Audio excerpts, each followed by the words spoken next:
Past Irish governments, and to an extent those of recent, run the country by four means: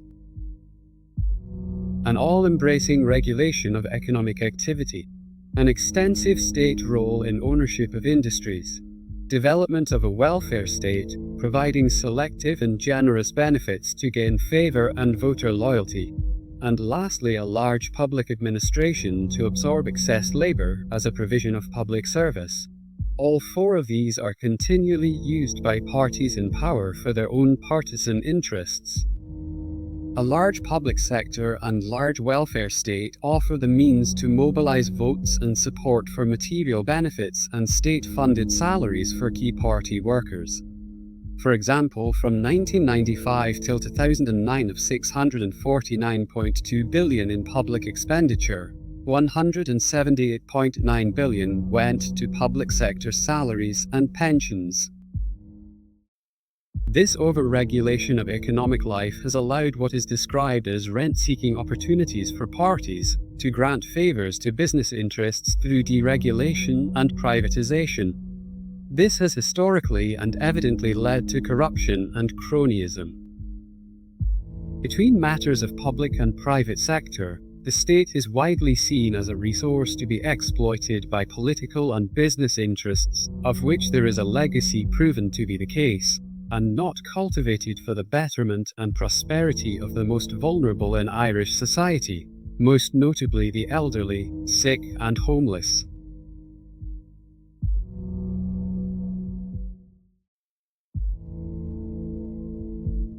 The 1960s in Ireland was defined by a struggle between old and newly emerging political and economic elites. However, from about that time onward, inevitably the establishment started to embrace the outside world characterized, although not entirely exemplary in time to come, by ambitious self-made men in the form of Dermot Desmond,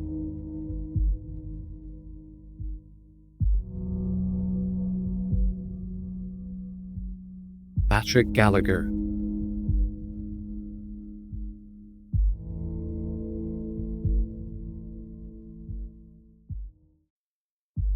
Larry Goodman,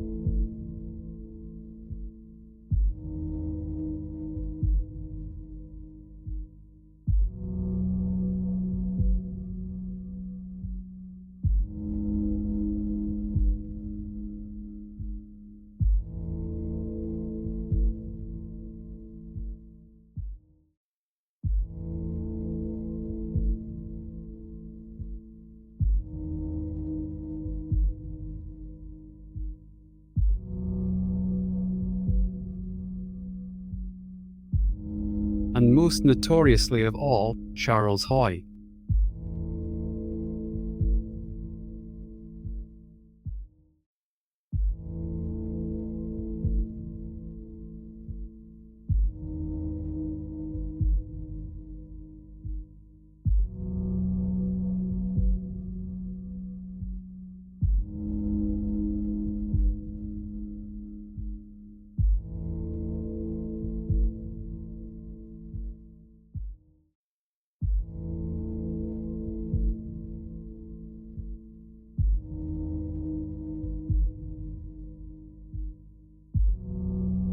In the 80s and 90s, these new economic actors of property developers, entrepreneurs, financial men, and agricultural barons wanted access to traditionally closed markets the government had access to, and began challenging this, eventually with areas such as aviation and telecommunications being open to private sector competition. This, as well as proliferation of EU funds through both complicated and poorly monitored channels, coincided with a spate of corruption inquiries in the form of the Hamilton, Flood, and Main tribunals. Entrepreneurial actors took advantage of archaic, bureaucratic, and political systems. The formal political system was unable to cope with the scale of rapid changes happening to the country. The Golden Circles basically exploited uncertainties associated with market transitions that held an inadequate ethical framework to hold to account the privatization process. The privatisation process in Ireland in awarding public resources through licence have in fact always lacked transparency. The long-happening culture of discretionary decision-making through the use of Irish political culture, the party system and the media to gatekeep information has led to systemic exploitation of the Irish taxpayer since the 1970s, most notably the Golden Circle era of the 1980s and 1990s, and the tribunal period of the late 1990s into the noughties. Once again in 2024, Ireland finds itself in the grips of political and economic elites, vying for their own gains and control of the country in the form of the manufactured immigration crisis, with yet again the ordinary Irish citizen and taxpayer the collateral damage and victim. This must stop.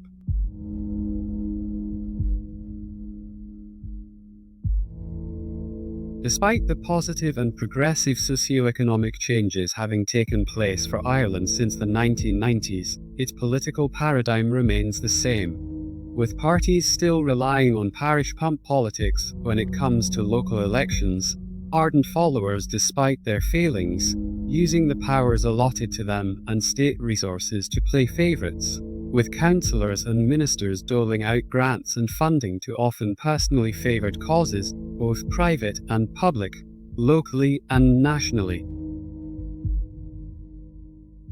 And although not illegal, the accountability framework in government is often characterised by an absence of clearly defined rules, regulations, policies and legislating governing interest in regards to the setting up and staffing of state bodies, with boards being routinely politically appointed through favouritism, due to many regulatory agencies being removed from direct public accountability, leading to cronyism and patronage.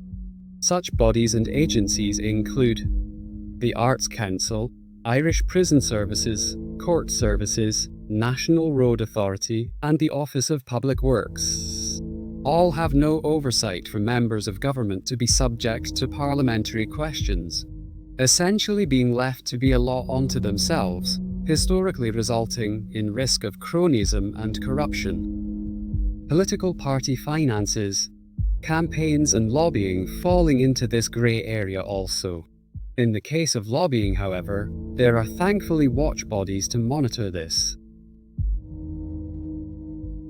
Another important aspect of government is the 1997 Freedom of Information Act, intended to make it more transparent to the public, has deliberately been weakened by expensive fees for access to information, plus a charge for appeals, leading to a fall in requests from the public and the media.